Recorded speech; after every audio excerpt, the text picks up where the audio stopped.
नमस्कार। रेडियो रिमझिम से प्रस्तुत है स्थानीय हालचाल। पहले मुख्य हालचाल। मैट्रिक की परीक्षा शांतिपूर्ण तरीके से संपन्न कराने को लेकर जिलाधिकारी ने की बैठक। भोरे के रहने वाले राम पूजन साहनी बनाए गए बिहार कुश्ती संघ के सदस्य। प्रत्येक महीने की 19 तारीख को स्वास्थ्य केंद्रों पर होगा आयरन टॉनिक का वितरण। कटिया में पेड़ से लटका हुआ मिला एक साधु का शव, जांच पड़ताल में जुटी पुलिस। स्थानीय हालचाल के इस अंक के साथ मैं अनिकेत मिश्र। अब हालचाल विस्तार से।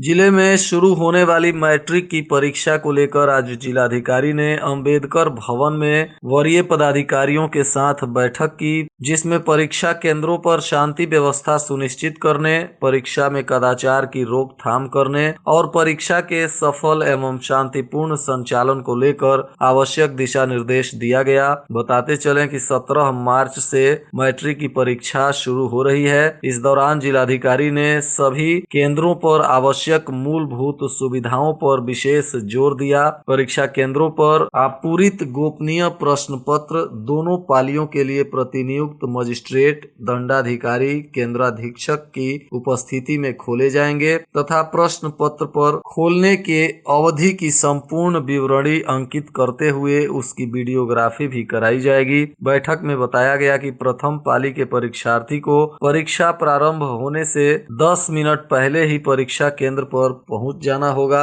अर्थात 9:30 में परीक्षा शुरू होना है तो 9:20 में परीक्षार्थी परीक्षा केंद्रों में एंट्री कर लेंगे। इसी प्रकार द्वितीय पाली को लेकर परीक्षा प्रारंभ होने से 10 मिनट पहले परीक्षार्थियों को आने के लिए निर्देश दिया गया है, यानी द्वितीय पाली की परीक्षा 1:45 से शुरू होगी तो सभी परीक्षार्थी 1:35 में अपने परीक्षा केंद्रों में एंट्री कर लेंगे।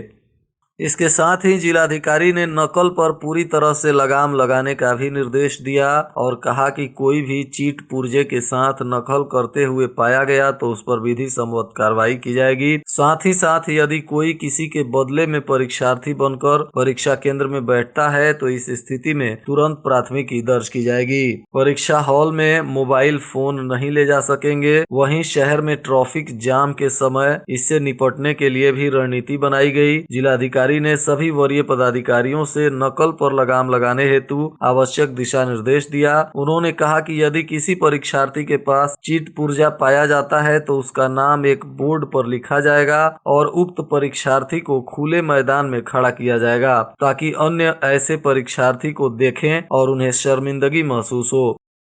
आज जिलाधिकारी ने तृतीय चरण की काउंसलिंग की प्रक्रिया जो किसी कारण से नहीं हो पाई थी उसको लेकर आज सभी संबंधित अधिकारियों के साथ बैठक की, जिसके बाद जिलाधिकारी ने उचित दिशा निर्देश जारी करते हुए कहा कि विभागीय अधिसूचना संख्या 114 दिनांक 10 फरवरी के कंडिका 3 में अंकित प्रावधानों के तहत आयोजित की गई, जिसमें स्पष्ट किया गया है कि काउंसलिंग एवं नियोजन प्रक्रिया पूर्ण नहीं करने वाले नियोजन इकाइयों पर इसे संवैधानिक दायित्वों का उल्लंघन मानते हुए दोषी पदाधिकारी, कर्मी तथा संबंधित जनप्रतिनिधियों के विरुद्ध प्रासंगिक अधिनियम के सुसंगत धाराओं के तहत आवश्यक कार्रवाई की जाएगी।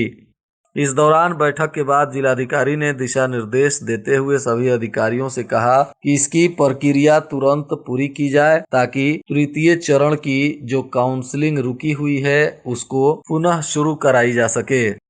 भोरे प्रखंड के कुआड़ीडीह गांव के निवासी और जिला कुश्ती संघ के महासचिव पहलवान राम पूजन साहनी को बिहार कुश्ती संघ का सदस्य मनोनीत किया गया है। मालूम हो कि पहलवान राम पूजन साहनी इसके पहले भारत निर्वाचन आयोग के द्वारा ब्रांड एम्बेसडर भी बनाए गए थे। उन्होंने ग्रामीण इलाकों में कुश्ती को आगे बढ़ाया था। उनके निर्देशन में जिले के बालक और बालिकाओं की टीम ने जिले को कई गोल्ड मेडल दिलवाया है। साहनी बिहार कुश्ती टीम के कोच भी रह चुके हैं और सदस्य मनोनीत होने पर क्षेत्र के कई लोगों ने उन्हें बधाई और शुभकामनाएं दी हैं।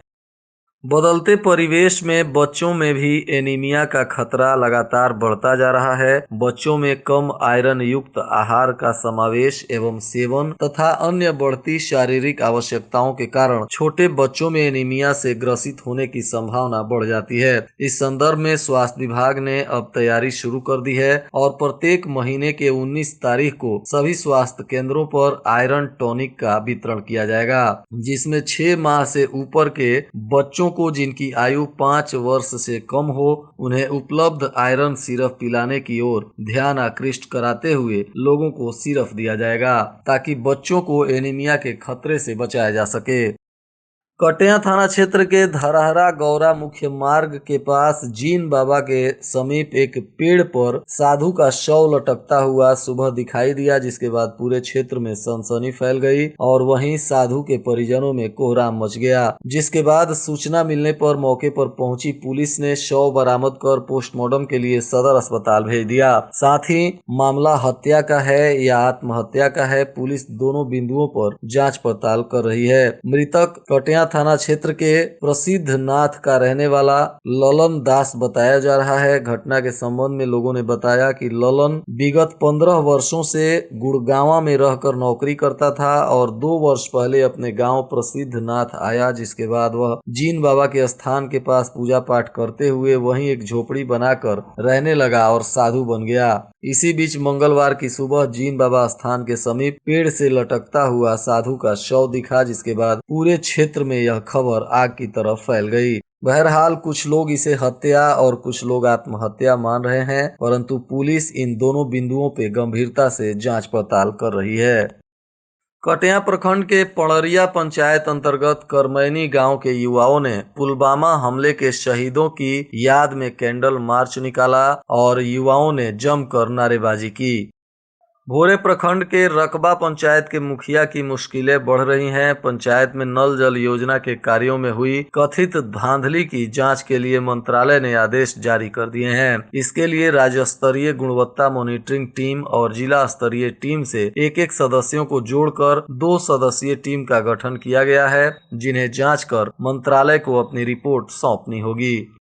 भोरे पुलिस ने मंगलवार को शराब के खिलाफ अभियान चलाते हुए 3 गांवों में सर्च अभियान चलाया। प्राप्त सूचना अनुसार खलवा गांव, महरा देउर और ज्योतिष टोला में भोरे पुलिस की टीम ने पुलिस पदाधिकारी SK त्रिपाठी के नेतृत्व में एंटी लीकर टास्क फोर्स के द्वारा छापेमारी की। इस दौरान संदेह वाले घरों को पुलिस के जवानों ने स्कैन किया। इस संबंध में थानाध्यक्ष सुभाष कुमार सिंह ने बताया कि 3 गांवों में शराब को लेकर छापेमारी की गई और कार्रवाई देर शाम तक चलती रही।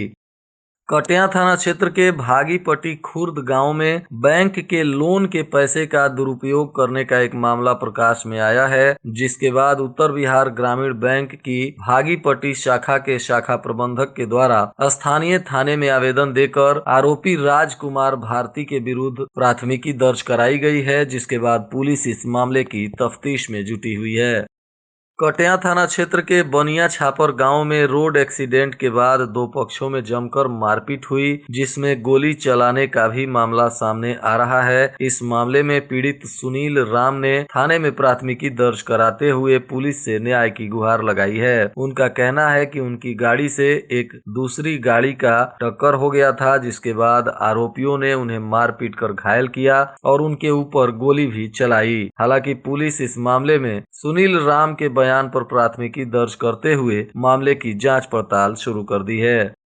पंचदेवरी प्रखंड के भाटवा खेल मैदान में नेहरू युवा केंद्र के तरफ से प्रखंड स्तरीय खेलकूद प्रतियोगिता का आयोजन किया गया था। इस 2 दिवसीय प्रतियोगिता के दौरान volleyball, kabaddi, long jump, high jump सहित कई खेलों का आयोजन किया गया, जिसमें वॉलीबॉल और कबड्डी में भाटवा की टीम ने 5-2 से जीत दर्ज कर ट्रॉफी पर कब्जा जमा लिया।